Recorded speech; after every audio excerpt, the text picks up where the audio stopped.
So seeing as we're coming to the end of this current gaming generation and we're going to be entering the new generation with the PS4 and the Xbox 720 and the Wii U, I thought it would be a good idea to kind of start doing a few videos compiling some lists of sort of like top games, top characters and everything like that about this current generation that's gone, well, that's coming to an end.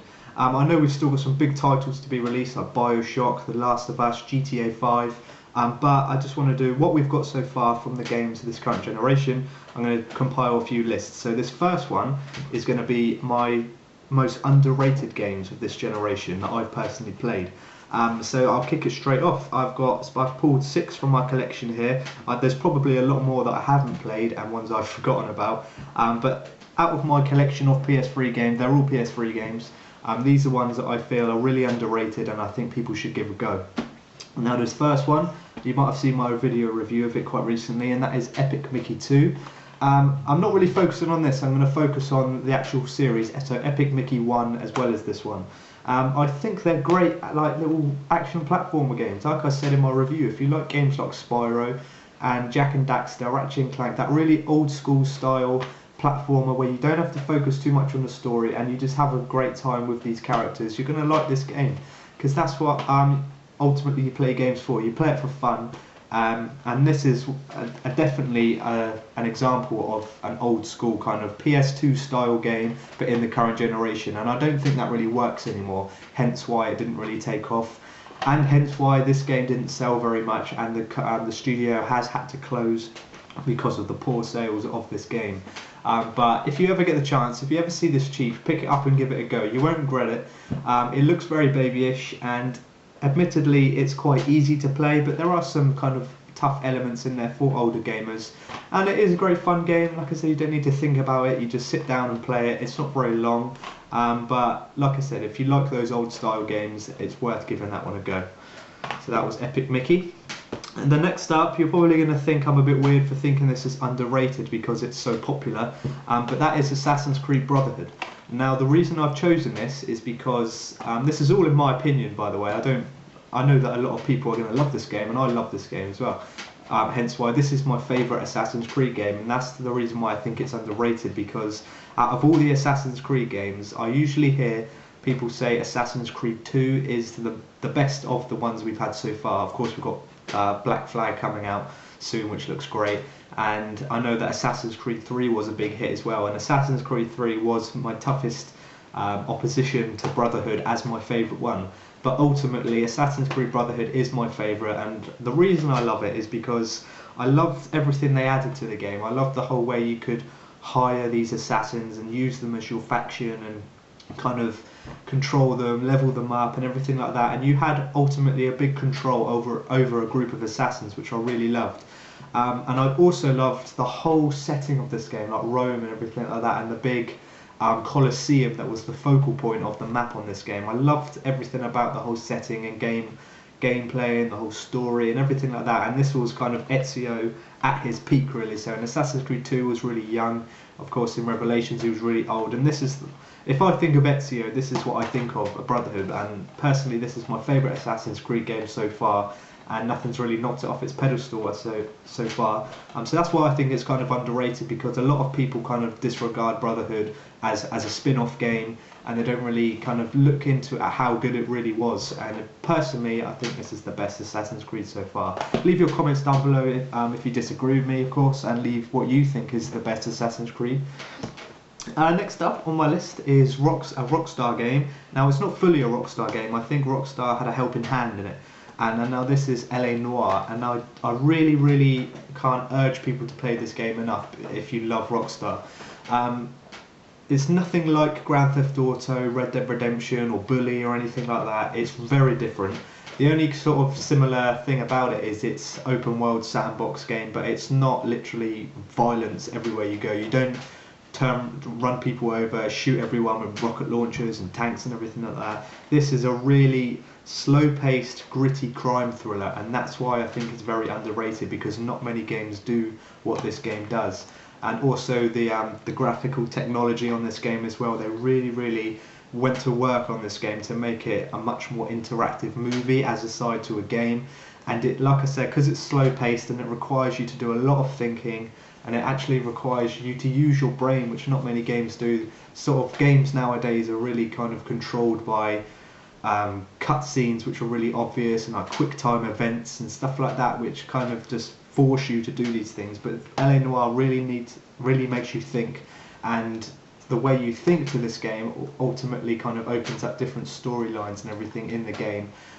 So it really is good. If you like any game like sort of like Heavy Rain, if you like Heavy Rain, I really think you're going to like this, because like I said, it's slow paced, story driven, and it really requires you to think, and it's unlike anything I've played before, and I really want to give this another playthrough soon. So yeah, definitely check out LA Noire if you get the chance.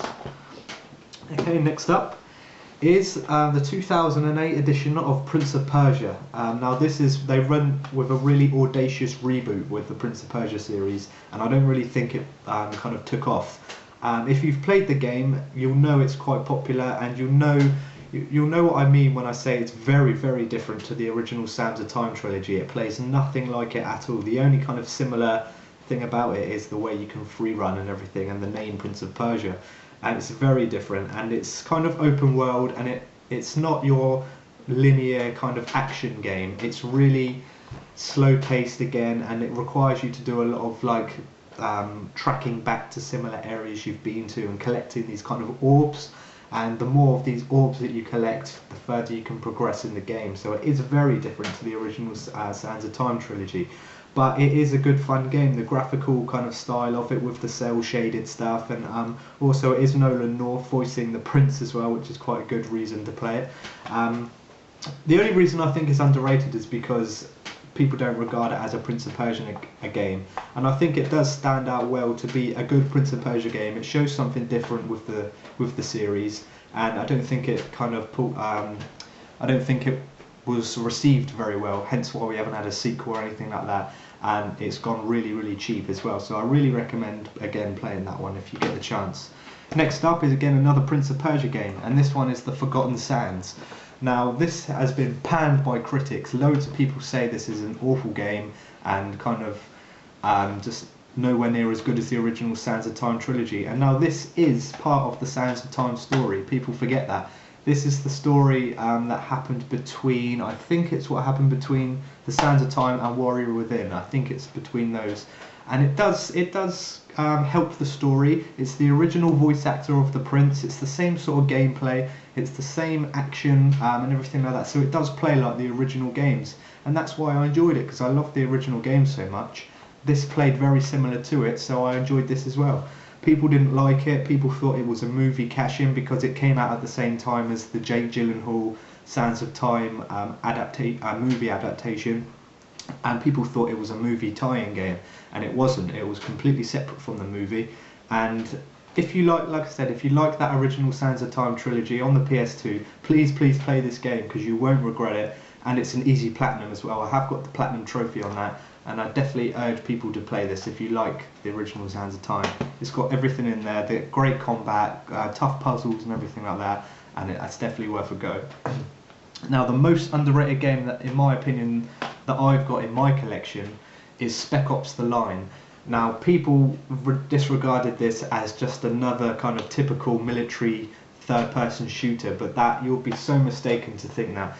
It is a military style shooter in third person, but what makes this game stand out so much is the storyline. I don't think I've ever played such a deep plot in this game compared to every game I've played. I think this is definitely in the top 5 storylines I've ever played in a game, and that's kind of that's a tough thing to say because I've played a lot of games in my time, and this had the biggest plot twist I've ever played in a game. Literally, I couldn't believe what I was watching when this twist happened.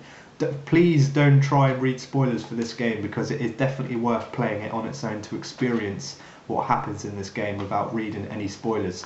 Now this is an awesome game to play if you like sort of games like I'd say like Gears of War and that style game. So it's third person, but it feels very heavy, if you know what I mean. It's not like Uncharted style third person. It's much more military based, kind of heavy heavy gunning. There's a lot of gun combat in here. It's very linear, but again, what makes this stand out is the storyline. And I think this, again, people just thought, oh, just another third-person shooter, military style, and just disregarded it. But this is definitely worth your time, and I can't recommend it enough if you like games which focus on a good story. So yeah, definitely check that one out, but stay away from the online multiplayer. It's awful, but the storyline is fantastic in that game. So yeah, those are just my kind of 6 that I think are really underrated this generation, and I really recommend people check out before we enter the new generation. So that's about it for the video. Leave your thoughts on my choices down below, and feel free to kind of give me your choices for underrated games and do video responses and everything like that. So yeah, thank you for watching this video. I really appreciate it. Please give it a thumbs up or a subscribe if you're new or anything like that. I really appreciate anyone who spends time watching my videos. So yeah, that's about it. Thank you for watching, and I will see you on my next video.